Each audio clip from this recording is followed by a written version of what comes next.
ഞാൻ ഈ ചാനലിൽ 2-3 പ്രാവശ്യമെങ്കിലും 2-3 എപ്പിസോഡുകളിലായിട്ട് പറഞ്ഞിട്ടുള്ള ഒരു എനിക്ക് വളരെയേറെ സ്നേഹവും ആദരവും ബഹുമാനവും ഒക്കെയുള്ള ഒരു ആർട്ടിസ്റ്റിനെ കുറിച്ച് ഞാൻ പറഞ്ഞിട്ടുണ്ട്. ആർട്ടിസ്റ്റ് ഗോപാലൻ.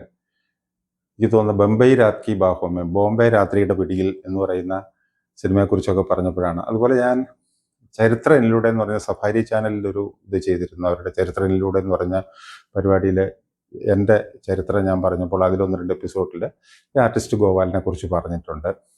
അതിലും ടോംസ്, ബോബൻ മോളിയുടെ ടോംസ്, മനോരമയുടെ ആർട്ടിസ്റ്റായിരുന്ന പി കെ രാജൻ, ഇവരൊക്കെ, ശങ്കരൻകുട്ടി, ഇവരൊക്കെ ഈ ആർട്ടിസ്റ്റ് ഗോപാലിനെ കുറിച്ച് എന്നോട് പറഞ്ഞ കാര്യങ്ങളൊക്കെയാണ് ഞാനിതിൽ പറഞ്ഞിരിക്കുന്നത്. പിന്നെ അദ്ദേഹം ജനൈകം വാരികയിലും മറ്റു വാരികളിലൊക്കെ വരച്ചിരിക്കുന്ന ഇല്ലസ്ട്രേഷൻസിനെ കുറിച്ചും പേജ് ലേഔട്ടിനെ കുറിച്ചും അതിൻ്റെ ഒരു മനോഹാരിത, അതിനെക്കുറിച്ചൊക്കെ ഞാൻ പറഞ്ഞിട്ടുണ്ട്. കൂടാതെ സിനിമകൾക്ക് വേണ്ടിയിട്ട്, പ്രത്യേകിച്ച് സുപ്രിയയുടെ അതുപോലെ നീലയുടെ ഒക്കെ ചിത്രങ്ങൾക്ക് വേണ്ടിയിട്ടൊക്കെ, സിനിമകൾക്ക് വേണ്ടിയിട്ട് പരസ്യങ്ങൾ, പോസ്റ്റർ ഡിസൈൻസ് ആയിരുന്നില്ല, പേപ്പറിലെ പരസ്യങ്ങൾ, അത് തുലാഭാരം, നദി, അശ്വമേധം, പിന്നെ നിഴലാട്ടം, പിന്നെ സുപ്രിയയുടെ ഇവരുടെ ആണെന്നുണ്ടെങ്കിൽ, നീലയുടെ ആണെന്നുണ്ടെങ്കിൽ പ്രൊഫസർ, ഗുരുവായൂരപ്പൻ, ശ്രീ ഗുരുവായൂരപ്പൻ, അങ്ങനെയുള്ള പടങ്ങൾ. തമിഴിൽ നിന്ന് ഇവിടെ കേരളത്തിലേക്ക് കൊണ്ടിരുന്ന കുറേ പടങ്ങളുണ്ടായിരുന്നു. അതിൽ എങ്കൾ തങ്കം എന്ന് പറഞ്ഞ ഇത് ജി രാമേന്ദ്രൻ്റെ എങ്കൾ തങ്കം, അങ്ങനെയുള്ള പടങ്ങൾക്കൊക്കെ വേണ്ടി, സിനിമകൾക്കൊക്കെ വേണ്ടിയിട്ട് വരച്ചിരിക്കുന്ന പരസ്യ ഡിസൈനുകളെ കുറിച്ചൊക്കെ വളരെ മനോഹരം എന്ന് പറഞ്ഞാൽ അതിമനോഹരമായിട്ടുള്ള ഡിസൈനുകളെ കുറിച്ചൊക്കെ ഞാൻ നേരത്തെ പറഞ്ഞിട്ടുണ്ട്.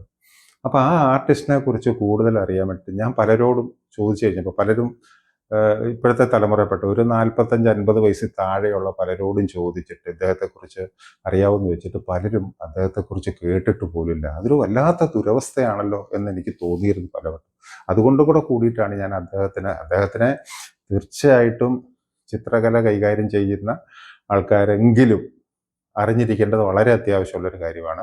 അത്ര പ്രതിഭാശാലിയായിട്ടുള്ള ചിത്രരചനാ രംഗത്ത്, ഈ കലകളുമായിട്ട് ബന്ധപ്പെട്ട രംഗത്തെല്ലാം അത്ര പ്രതിഭാശാലിയായിട്ടുള്ള ഒരു മനുഷ്യനാണ്. അതിൻ്റെതായ യാതൊരു അഹങ്കാരവും ഇതിൽ, വെറും സാധാരണ ഒരു മനുഷ്യനെ പോലെ വളരെ ലളിത ജീവിതം ജീവിക്കുന്നത് എനിക്ക് അങ്ങനെ വർഷങ്ങൾക്ക് ശേഷം ഈ അടുത്ത കാലത്ത് നിന്ന് പരിചയപ്പെടാനുള്ള ഭാഗ്യം കൂടെ കിട്ടിയിട്ടുണ്ട്.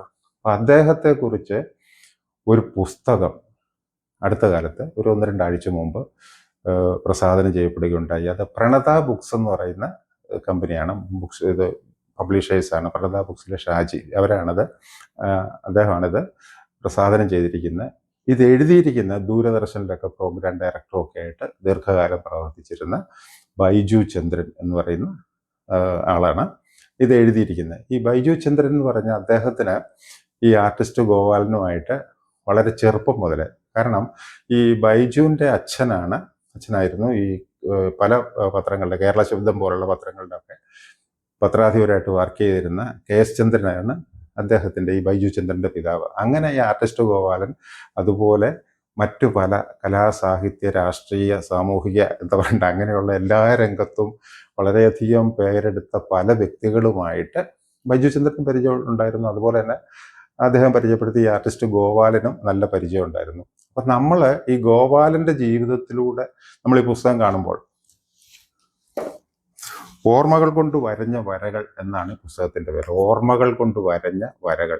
അതിമനോഹരമായിട്ടുള്ള, സാധാരണ ബുക്കിൻ്റെ രീതിയിലല്ല, സാധാരണ പുസ്തകങ്ങൾ വരുന്ന പോലെയല്ല. അതിൻ്റെ ലേഔട്ട് തന്നെ, അതിൻ്റെ ഡിസൈൻ, അതിൻ്റെ സ്ട്രക്ചർ തന്നെ മറ്റൊരു രീതിയിലാണ്. വളരെ രസകരമായിട്ട് ചെയ്തിരിക്കുന്ന ഒരു ബുക്കാണ് ബൈജു ചന്ദ്രൻ്റെ ഓർമ്മകൾ കൊണ്ട് വരഞ്ഞ വരകൾ. ഇതിൻ്റെ ടൈറ്റിൽ ലോഗോ ഡിസൈൻ ചെയ്തിരിക്കുന്നത് ഭട്ടതിരിയാണ്. ബാക്കിയെല്ലാം ഇതിലെ പടങ്ങളെല്ലാം ഇതിലെടുത്ത് ശ്രദ്ധിച്ച് നോക്കിക്കഴിഞ്ഞാൽ അറിയാം. മറ്റു പല ആർട്ടിസ്റ്റുകളും വരയ്ക്കുമ്പോൾ 2-3 സ്ത്രീകളുടെ രൂപം വരച്ചു കഴിഞ്ഞാൽ വീണ്ടും ആവർത്തനങ്ങൾ വരാറുണ്ട്. ഈ ആർട്ടിസ്റ്റ് ഗോപാലിനെ സംബന്ധിച്ച് വരച്ചിരിക്കുന്ന പെണ്ണുങ്ങളുടെ എല്ലാ, സ്ത്രീകളുടെയൊക്കെ മുഖം നിറഞ്ഞ ഓരോന്നിനും വ്യക്തിത്വമുള്ള മുഖങ്ങളാണ്. അതിൻ്റെ ഏറ്റവും നിസ്സാരമായിട്ടുള്ളൊരു വശമാണ്. ഇതിൻ്റെ അകത്ത് ഇദ്ദേഹം വരച്ചു വെച്ചിരിക്കുന്ന ഡീറ്റെയിൽസ് എന്ന് പറയുന്നത് പടങ്ങളുടെ എല്ലാം അസാമാന്യ ഭംഗിയുള്ള ചിത്രങ്ങളാണ്. ആ കൂട്ടത്തിൽ തന്നെ ഈ ഇദ്ദേഹം വളർന്നു വന്ന കാലഘട്ടത്തിൽ വളരെ രസകരമായിട്ടുള്ള സാമൂഹിക പശ്ചാത്തലങ്ങൾ, രാഷ്ട്രീയ പശ്ചാത്തലങ്ങൾ, പരിചയപ്പെട്ട ഒത്തിരി മഹാന്മാരായിട്ടുള്ള വ്യക്തികൾ, പത്രാധിപന്മാർ, മുമ്പേ പറഞ്ഞ കെ എസ് ചന്ദ്രൻ, വൈക്കം ചന്ദ്രശേഖരൻ നായർ, വി.പി. നായർ, ഇത് കുങ്കുമത്തിൻ്റെ കൃഷ്ണസ്വാമി റെഡ്ഡിയാർ, അവിടുത്തെ രാമകൃഷ്ണൻ, ഇങ്ങനെയുള്ള പത്രാധിപന്മാരുമൊക്കെ ആയിട്ടുള്ള അടുത്ത ബന്ധങ്ങൾ. പിന്നെ ആർട്ടിസ്റ്റുകളാണെന്നുണ്ടെങ്കിൽ, ആർട്ടിസ്റ്റ് ഈ കലയുടെ രംഗത്തേക്ക് കടന്നു വരുന്നതിന് മുമ്പ് ഇദ്ദേഹത്തിന്, ഗോപാലനെ സഹായം ചെയ്തു കൊടുത്തിരിക്കുന്ന, അല്ലെങ്കിൽ പരിചയപ്പെടാൻ കഴിഞ്ഞ, അതിലൂടെ ഒത്തിരി നേട്ടങ്ങൾ ഉണ്ടാക്കാൻ കഴിഞ്ഞ ആർട്ടിസ്റ്റ് VM ബാലൻ, എറണാകുളംകാരനാണ്. എറണാകുളത്തെ VM ബാലൻ. അദ്ദേഹം സിനിമയുടെ പരസ്യങ്ങളൊക്കെ ഒത്തിരി ഡിസൈൻ ചെയ്തിട്ടുള്ള ആളാണ്. VM ബാലനുമായിട്ടുള്ള പരിചയങ്ങൾ, MV ദേവനെ പരിചയപ്പെട്ട കാര്യം, അങ്ങനെ അദ്ദേഹത്തിൻ്റെ കാലത്തുണ്ടായിരുന്ന മറ്റു പല ആർട്ടിസ്റ്റുകളുടെ പടങ്ങളും ഒക്കെ, ഈ ചിത്രീകരണങ്ങളൊക്കെ ഇതിൻ്റെ അകത്ത്, ഈ ബുക്കിൻ്റെ അകത്ത് കാണിച്ചിട്ടുണ്ട്. അപ്പം നമുക്കൊരു കമ്പാരിസണും കൂടെയുള്ള ഒരു അവസരം കിട്ടുവാണ്. ഞാൻ സിനിമയിൽ കൂടുതൽ താല്പര്യമുള്ള ആളായിരുന്നത് കൊണ്ട് സിനിമയുടെ പരസ്യങ്ങൾ വരുമ്പോൾ പ്രത്യേകം അദ്ദേഹത്തിൻ്റെ ഡിസൈനുകൾ ശ്രദ്ധിക്കാറുണ്ടായിരുന്നു. അതായത് സാധാരണ സിനിമയുടെ പരസ്യങ്ങൾ വരുന്നതിൽ നിന്ന് വളരെ വ്യത്യസ്തമായിട്ടുള്ള ഡിസൈനുകൾ. അന്ന് എനിക്ക് ആരാ ഗോപാലൻ, അല്ലെങ്കിൽ ആരാ SA നായർ, അല്ല PN മേനോൻ, ഇതൊന്നും എനിക്ക് അറിയില്ലാത്തൊരു പ്രായത്തിൽ, ഞാൻ ഒരു ബാലനായിട്ട്, കൗമാരം എന്ന് വേണേൽ പറയാൻ പറ്റുന്ന കാലഘട്ടത്തിലാണ് ഇത്തരം പടങ്ങളുടെ അതിൻ്റെ ഒരു സവിശേഷത കൊണ്ട് ആകർഷകനായിട്ട് ഞാൻ പ്രത്യേകം നോക്കിയിട്ടുണ്ട്. അപ്പോൾ തുലാഭാരത്തിൻ്റെ ഡിസൈനുകൾ, നദി എന്ന് പറയുന്ന ഇതിൻ്റെ, നദിയൊക്കെ വരുന്ന സമയത്ത് ഞാൻ 6 7 8 അങ്ങോട്ടൊക്കെ പഠിക്കുന്ന, സ്കൂളിൽ പഠിക്കുന്ന സമയമാണ് നദി, തുലാഭാരം.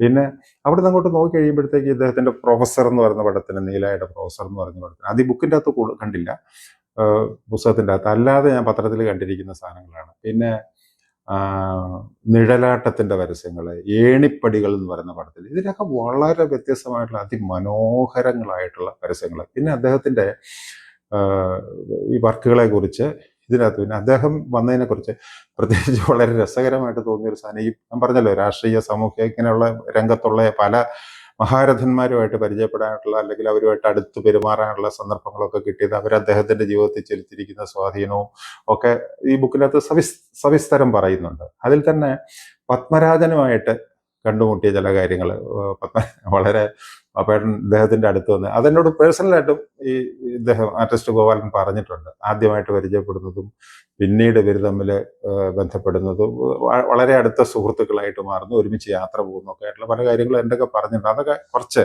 പുസ്തകത്തിൻ്റെ അകത്ത് വളരെ രസകരമായിട്ട് പറയുന്നുണ്ട്. താല്പര്യമുള്ളവർക്ക്, പ്രത്യേകിച്ച് പത്മരാജൻ എന്ന് പറഞ്ഞാൽ ഇപ്പോഴത്തെ തലമുറയ്ക്ക്, ഇപ്പോഴത്തെ ഈ സിനിമ ഇഷ്ടപ്പെടുന്ന ആൾക്കാർക്കൊക്കെ വളരെ ലഹരിയായിട്ടുള്ള ഒരാളാണ് P. പത്മരാജൻ. അദ്ദേഹത്തിൻ്റെ ഈ ഗോപാലനുമായിട്ടുള്ള അടുത്ത സൗഹൃദവും ഇതൊക്കെ ഇതിൻ്റെ അകത്ത് പ്രത്യേകം പരാമർശിക്കുന്നുണ്ട്.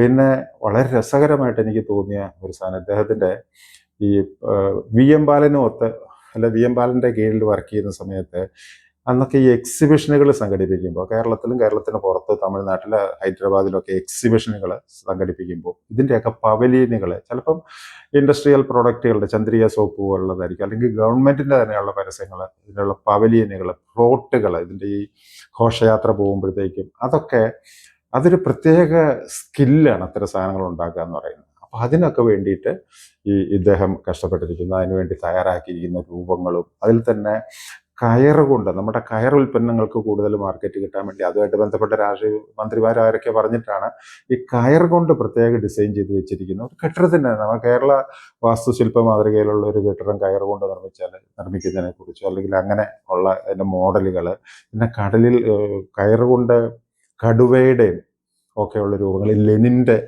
രൂപം, ഇതൊക്കെ ഉണ്ടാക്കിയിരിക്കുന്നത്, അതൊക്കെ വളരെ രസകരമായിട്ട് തോന്നിയിരിക്കുന്ന ഒരു കാര്യം. അല്ല, ഏറ്റവും എനിക്ക് വായിച്ചു വന്നപ്പോഴത്തേക്ക് സന്തോഷം തോന്നിയൊരു കാര്യം, കുമ്പളത്ത് ശങ്കുപിള്ള എന്ന് പറയുന്നൊരു സാമുദായിക നേതാവുണ്ടായിരുന്നു. അദ്ദേഹം പറയുന്നതിന് മറുവാക്കില്ലാതിരുന്നൊരു കാലം, ആ ഏരിയയിൽ മറുവാക്കില്ലാതിരുന്നൊരു കാലത്ത് ഇദ്ദേഹത്തിൻ്റെ ഒരു സഹായം ആർട്ടിസ്റ്റ് ഗോപാലൻ്റെ കുടുംബത്തിന്, അച്ഛനൊക്കെ വേണ്ടി വന്നു. അപ്പം അതിന് വേണ്ടിയിട്ട് ഈ വര സഹായിക്കുന്ന, കാരണം ഈ കുമ്പളം ശങ്കുപിള്ളയുടെ നേരത്തെ പ്രസിദ്ധീകരിച്ചുകൊണ്ട് വന്നൊരു കഥ, ഒരു സാഹിത്യ സൃഷ്ടി മുടങ്ങിപ്പോയിട്ട് അത് വീണ്ടും പ്രസിദ്ധീകരണം തുടങ്ങുന്ന കേരള ശബ്ദത്തിലാണെന്ന് തോന്നുന്നു, കേരളശബ്ദത്തിലെ ജനകീയത്തിലോ, ഞാൻ കൃത്യം ഓർക്കുന്നില്ല. അങ്ങനെ വരുമ്പോൾ അതിന് വേണ്ട ടൈറ്റിലുകളും ഒക്കെ എഴുതിക്കൊണ്ടിരുന്നത് ഈ ആർട്ടിസ്റ്റ് ഗോപാലനായിരുന്നു. അപ്പം അദ്ദേഹം ആ ഒരു ഇത് വെച്ച് KS ചന്ദ്രൻ്റെ, പത്രാധിപരായിരുന്ന KS ചന്ദ്രൻ്റെ സഹായത്തോട് കൂടിയിട്ട് ഈ കുമ്പളത്ത് ശങ്കുപിള്ളയെ പോയി കാണുകയും, അദ്ദേഹം KS ചന്ദ്രൻ ഇദ്ദേഹത്തെ പരിചയപ്പെടുത്തും, ഗോപാലിനെ പരിചയപ്പെടുത്തും, നന്നായിട്ട് വരയ്ക്കുന്ന ആളാണ്, ഇന്ന ആളാണ്, ഇന്ന വീട് എവിടെയാണ്, അത് ഇതൊക്കെ ചോദിച്ചു എന്നിട്ട് പറഞ്ഞു, അത് ഞാൻ ചെയ്തു തരാമല്ലോ എന്ന് പറഞ്ഞിട്ട് വേണ്ട കാര്യങ്ങളൊക്കെ ചെയ്തു കൊടുത്തു. ഇത് കഴിഞ്ഞിട്ട് ഇദ്ദേഹം പറയുന്ന ഒരു കാര്യം, ഈ ഗോപാലൻ്റെ അച്ഛനോട് പറയുന്നൊരു കാര്യം എനിക്ക് വളരെ ഇഷ്ടപ്പെട്ടു. വേലായുധ, നീ എൻ്റെ മുമ്പിൽ ഇരിക്കാറില്ല, നിന്റെ അച്ഛൻ കുഞ്ചാതിയും എൻ്റെ മുമ്പിൽ ഇരുന്നിട്ടില്ല, പക്ഷേ ഇന്ന് നിന്റെ മോൻ ഗോപാലൻ എൻ്റെ മുമ്പിൽ ഇരുന്നു, കാരണം അവനൊരു കലാകാരനാണ്, അവനതിരിക്കാനുള്ള അർഹതയുണ്ട്. എനിക്ക് വളരെ സ്ട്രൈക്ക് ചെയ്തൊരു കാര്യമാണ്.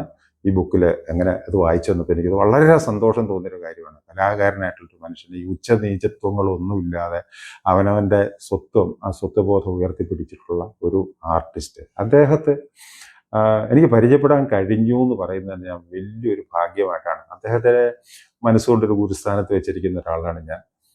കുറച്ചൊക്കെ എൻ്റെ വരയിൽ അല്ലെങ്കിൽ ഇതിൻ്റെ ഡിസൈനിങ്ങിൻ്റെ സ്പേസിങ്ങിലൊക്കെ കുറെയെങ്കിലുമൊക്കെ സ്വാധീനം വരുത്താൻ സ്വാധീനം എനിക്ക് വന്നിട്ടുണ്ട് അദ്ദേഹത്തിൻ്റെ.